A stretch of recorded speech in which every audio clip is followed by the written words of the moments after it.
লা ইলাহা ইল্লাল্লাহ বলার জন্য কয়টা ইলম লাগে বলেন তো দেখি? লা ইলাহা ইল্লাল্লাহ বলার জন্য ইলম লাগে। শুধু কবুল বললে বিয়ে হয় না, শর্ত আছে না? আচ্ছা শর্ত কি শর্ত? যদি কবুল বললে বিয়ে হতো তাহলে যারা কোর্টে গিয়ে বিয়ে করেছে, যারা কোর্টে গিয়ে বিয়ে করেছে তাদের বিয়ে সঠিক হতো। ওদের বিয়ে কি সঠিক? ওরা তো ভালো জায়গায় বিয়ে করেছে। বিয়ে সঠিক না, 30 বছর পরে হলো বিয়ে আবার করাতে হবে, ওই বিয়ে বাতিল।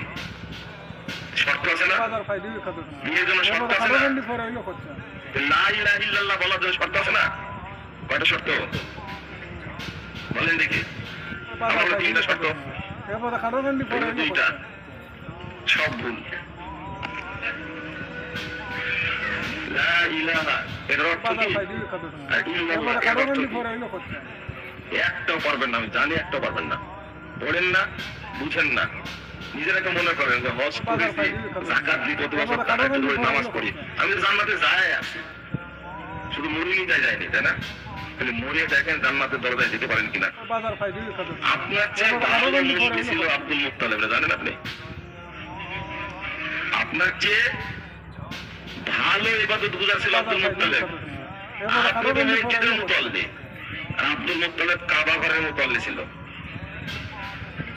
আপনি কয়বার হজ করেছেন? আব্দুল মুত্তালিব প্রতি বছর হজ করতো, প্রায় দিন উমরা করতো, কাবা ঘরের চাবি তার কাছে থাকতো, কাবা ঘর সংরক্ষণ করতো। আব্দুল মুত্তালিবের কথা বলছি। আপনার ইমানের চেয়ে আব্দুল মুত্তালিবের ইমান আরো অনেক পাকা ছিল। আব্দুল মুত্তালিব কোথায় আছে এখন? কোথায় আছে? জাহান্নামে আছে। আপনি মনে করেছিলাম জান্নাতে চলে গেছি? চিন্তা করেছেন এটা? আব্দুল মুত্তালিবের কথা বলছি। আব্রাহা কাবা ঘর ভাঙতে এসেছে, এসে আব্রাহার লোকেরা আব্দুল মুত্তালিবের উট গুলো নিয়ে চলে গেছে।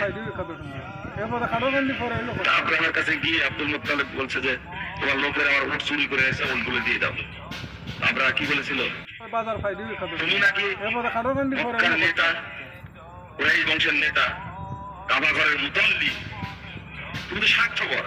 আমি আসছি কাবা ভাঙতে আর তুমি আসছো উট নিতে, তুমি তো সেলফিশ। তখন আব্দুল মুত্তালিব বলেছিল যে আব্রাহা